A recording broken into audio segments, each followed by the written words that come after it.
की ताजा खबरों के अपडेट में बात करेंगे देश भर की तमाम बड़ी और काम की खबरों के साथ ही सरकार की ओर से आज लिए गए कुछ महत्वपूर्ण फैसलों जारी किए गए कुछ नए नियमों की।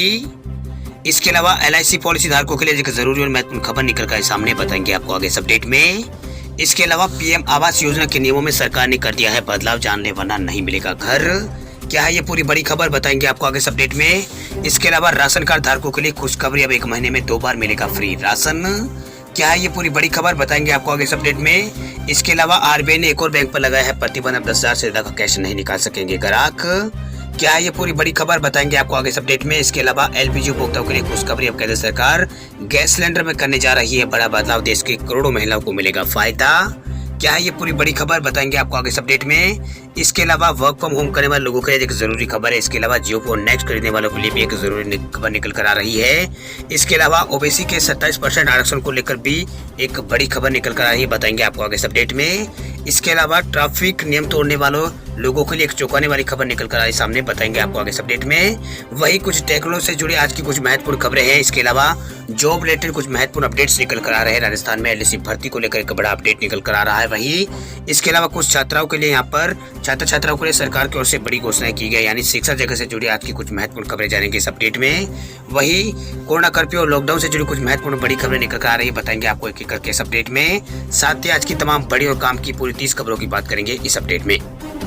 बात करते हैं आज की पहली बड़ी खबर की, तो वर्क फ्रॉम होम को लेकर सरकार बनाएगी कानून, घर पर खर्च होने वाली अतिरिक्त बिजली और इंटरनेट का कंपनियों को देना होगा पैसा। केंद्र सरकार वर्क फ्रॉम होम को लेकर एक व्यापक कानून नियम बनाने की तैयारी कर रही है। जो भी लोग घर से काम कर रहे हैं उनके प्रति कंपनियों की जिम्मेदारी को ये तय करेगा। वही कोरोना महामारी के दौरान कंपनियों ने अपने कर्मचारियों को कोरोना की चपेट में आने से बचाने के लिए अधिकतर कंपनियों ने वर्क फ्रॉम होम का मॉडल अपनाया है। वह शुरुआत में से एक अस्थायी उपाय के रूप में देखा गया, लेकिन अब ये काम करने का नया मॉडल यहाँ पर बन गया है। ऐसे में सरकार इस नए वर्किंग मॉडल को लेकर कानूनी ढांचा बनाना चाहती है।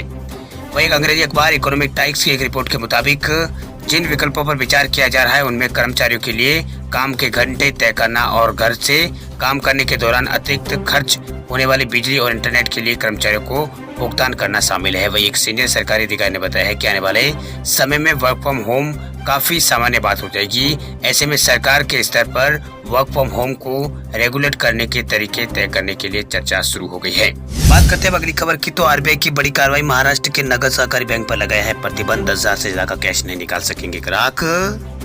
रिजर्व बैंक ऑफ इंडिया ने RBI ने सोमवार को एक बड़ी कार्रवाई की है। दरअसल केंद्रीय बैंक ने महाराष्ट्र के अहमदनगर स्थित नगर अर्बन सहकारी बैंक पर पाबंदी लगा दी है। वही बैंक पर RBI ने कई तरह की पाबंदियां यहाँ पर लगाई है, जिनमें सबसे प्रमुख नगद निकासी से जुड़ा है। वही रिजर्व बैंक के प्रतिबंधों के बाद नगर अर्बन सहकारी बैंक के ग्राहक 10,000 रुपए से ज्यादा की निकासी नहीं कर सकते हैं। इस सहकारी बैंक की वित्तीय स्थिति में गड़बड़ी की सूचना मिलने के बाद RBI ने यह बड़ा कदम उठाया है। RBI ने ये कार्रवाई बैंकिंग रेगुलेशन एक्ट 1949 के तहत यहाँ पर की है। वही RBI के इस निर्देश के बाद पाबंदियों की मियाद अगले 6 महीने तक जारी रहेगी, जो कि 6 दिसंबर से लागू कर दी गई है। रिजर्व बैंक के एक बयान के मुताबिक 6 महीने के बाद इस सहकारी बैंक की स्थिति का मुआयना किया जाएगा और आगे के निर्देश पर विचार होगा। बात करते हैं अगली खबर की, तो केंद्र सरकार गैस सिलेंडर में करने जा रही है बड़ा बदलाव, देश के करोड़ों लोगों को मिलेगा फायदा। केंद्र सरकार महिलाओं को राहत देने के लिए LPG सिलेंडर का वजन कम करने का प्लान कर रही है। वही घरेलू गैस सिलेंडरों का वजन 14 किलो और 200 ग्राम होने की वजह से इसकी ढुलाई में महिलाओं को काफी परेशानी का सामना करना पड़ता है। इसी को ध्यान में रखते हुए सरकार इसके वजन में कमी लाने सहित विभिन्न विकल्पों पर विचार कर रही है। वही पेट्रोलियम एवं प्राकृतिक गैस मंत्री हरदीप सिंह पुरी ने राज्यसभा में ये जानकारी यहाँ पर दी है। इससे पहले एक सदस्य ने सिलेंडर के भारी होने से महिलाओं को होने वाली परेशानियों का जिक्र यहाँ पर किया था। पुरी ने इसके जवाब में कहा है कि हम नहीं चाहते हैं कि महिलाओं और बेटियों को खुद ही सिलेंडर का जो भारी वजन है वो उठाना पड़े। इसके वजन में कमी लाने पर सरकार विचार कर रही है।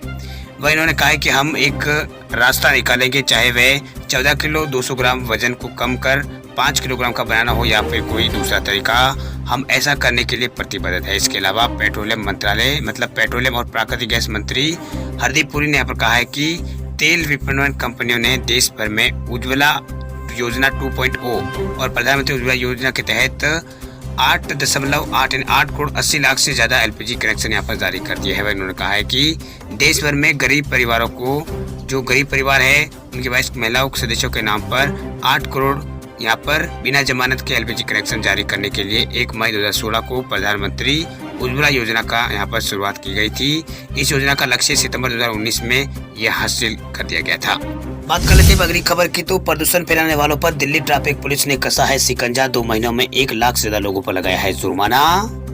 दिल्ली ट्रैफिक पुलिस ने अपने यहाँ पर विंटर एक्शन प्लान के तहत 2 महीने के भीतर शहर में प्रदूषण रोधी नियमों का उल्लंघन करने वालों पर यहाँ पर बड़ी कार्रवाई की है। दरअसल 2 महीनों में 1 लाख से अधिक ज्यादा चालान यहाँ पर काटे हैं। वही दिल्ली ट्रैफिक पुलिस ने अपने विंटर एक्शन प्लान के तहत 2 महीने के भीतर शहर में प्रदूषण रोधी नियमों का उल्लंघन करने वाले लोगों पर 1 लाख से ज्यादा चालान यहाँ पर लोगों का काटा है। वही स्पष्ट आंकड़ों की बात करें तो संबंधित अपराधियों मतलब जो अपराध है उनके लिए पिछले 2 महीनों के दौरान 1,08,004 चालान यहाँ पर जारी किए गए, क्योंकि दिल्ली में वायु प्रदूषण का कहर जारी है। वही ट्रैफिक पुलिस द्वारा साझा किए गए आंकड़ों के मुताबिक 1 अक्टूबर से 30 नवंबर के बीच वैद्य प्रदूषण नियंत्रण प्रमाण पत्र के बिना पाए गए वाहनों के मालिकों से कुल यहाँ पर 32,343 चालान यहाँ पर जारी किए गए। वही 10 साल से ज्यादा पुराने डीजल वाहनों और 15 साल से ज्यादा पुराने वाहन चलाने वालों के खिलाफ यहाँ पर 1,867 चालान किए गए हैं और इसके अलावा यहाँ पर 1,104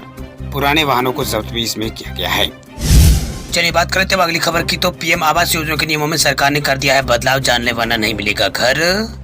प्रधानमंत्री आवास योजना के लाभार्थियों के लिए काम की खबर निकल कर है। दरअसल सरकार ने पीएम आवास योजना के नियमों में बड़ा बदलाव किया है। ऐसे में आपका इन नए नियमों को जान लेना बहुत ही जरूरी है, वरना जो आपका आवंटन है वो रद्द हो सकता है।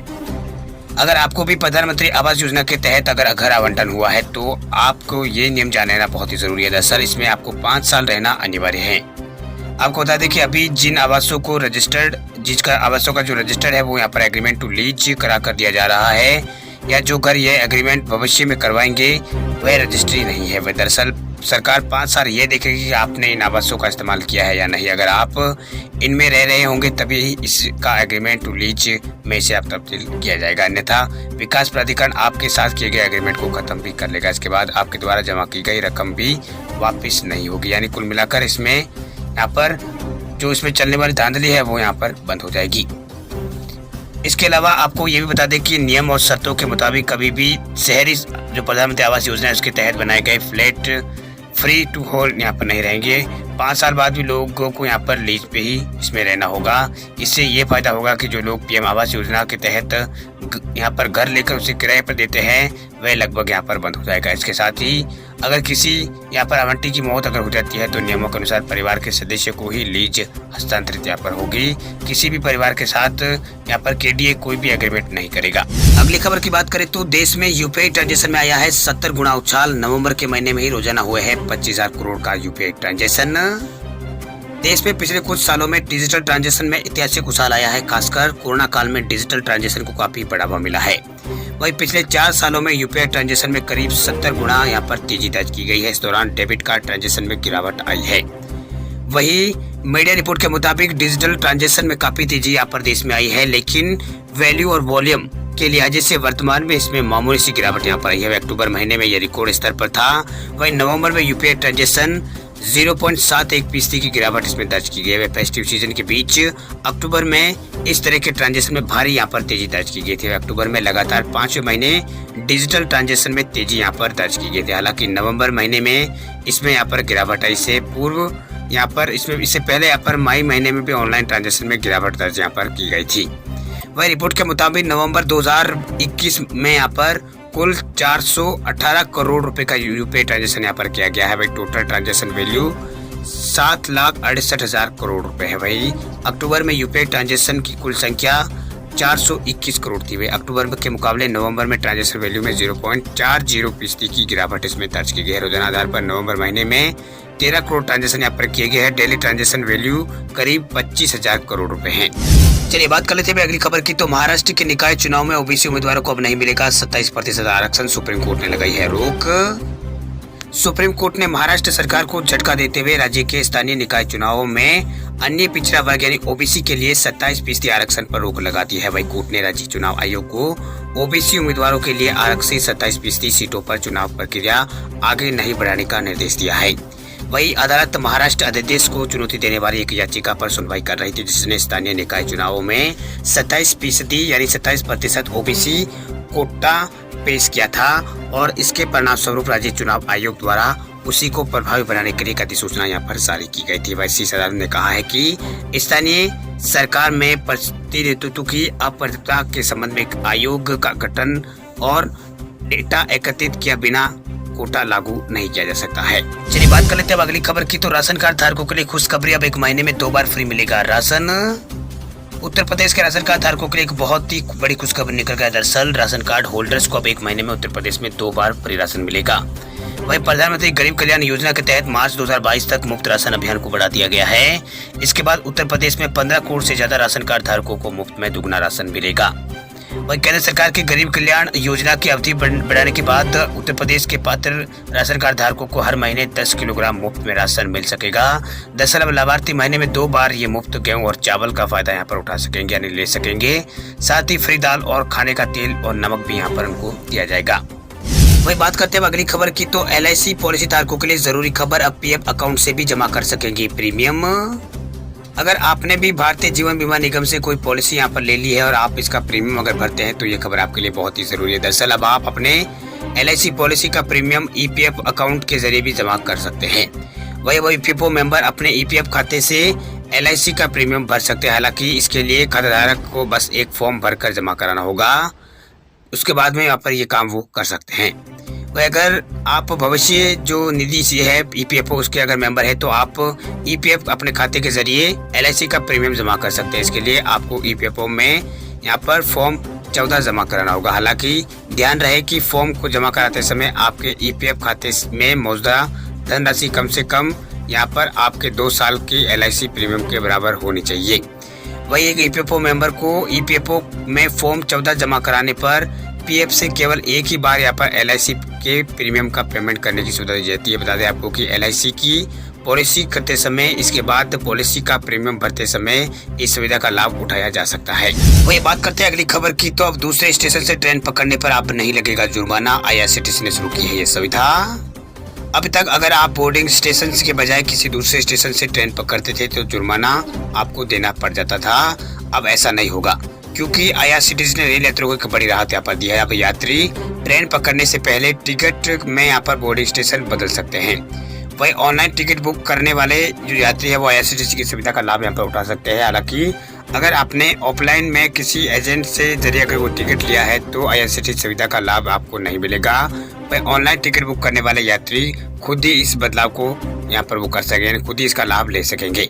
अभी तक ये नियम था कि अगर कोई अपने तय बोर्डिंग स्टेशन के बजाय किसी दूसरी स्टेशन से ट्रेन पकड़ता तो उसके ऊपर जुर्माना यहाँ पर लग जाता था। इसके साथ ही बोर्डिंग स्टेशन से लेकर ट्रेन पकड़ने स्टेशन तक का किराया भी यात्रियों से वसूला जाता था। अब ये जुर्माना सिर्फ उन यात्रियों को देना पड़ेगा जो बिना बोर्डिंग स्टेशन बदले दूसरे स्टेशन से ट्रेन पकड़ेंगे।